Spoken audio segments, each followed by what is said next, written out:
A long time ago, there lived a wealthy and affluent king in a faraway kingdom.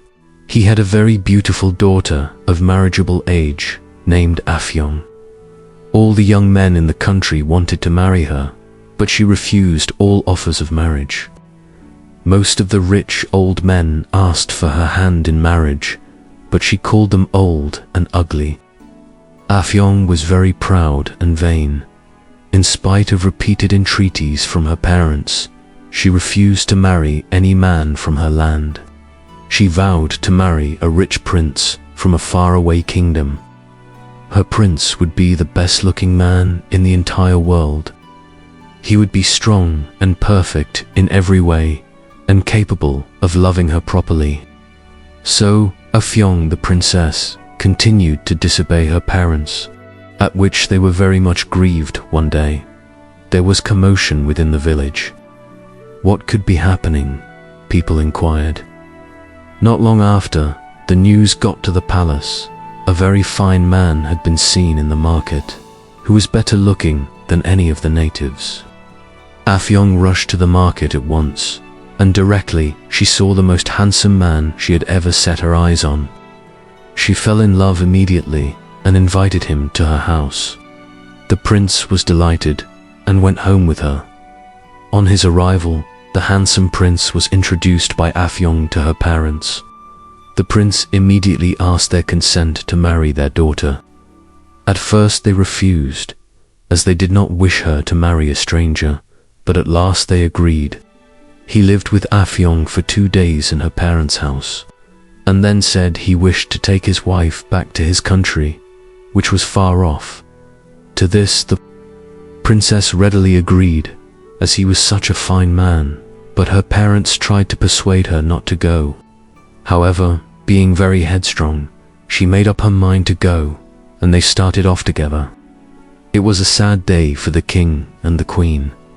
After walking for several days, Afiong and her husband crossed the border between the spirit land and the human land.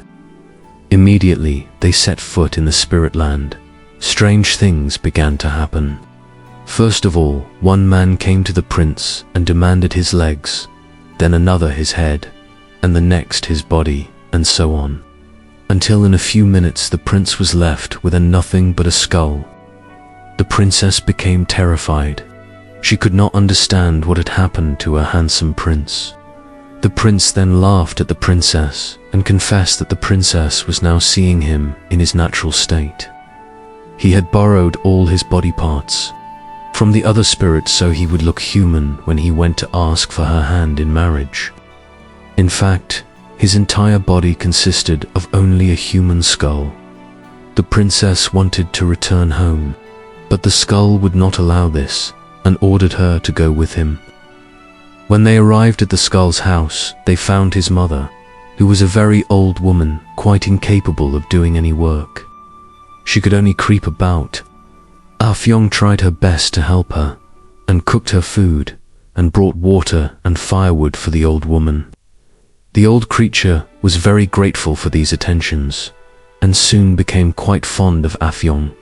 One day, the old woman felt very sorry for Afiong, and decided to help her. She promised to send her back to her country as soon as possible, providing that she promised that in the future she would obey her parents. This Afiong readily consented to do. Then the old woman sent for the spider, who was a very clever hairdresser, and made him dress Afiong's hair in the latest fashion.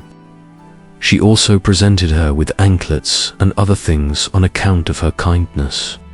She then used her supernatural power to call the breeze to gently carry Afiong to her father's kingdom.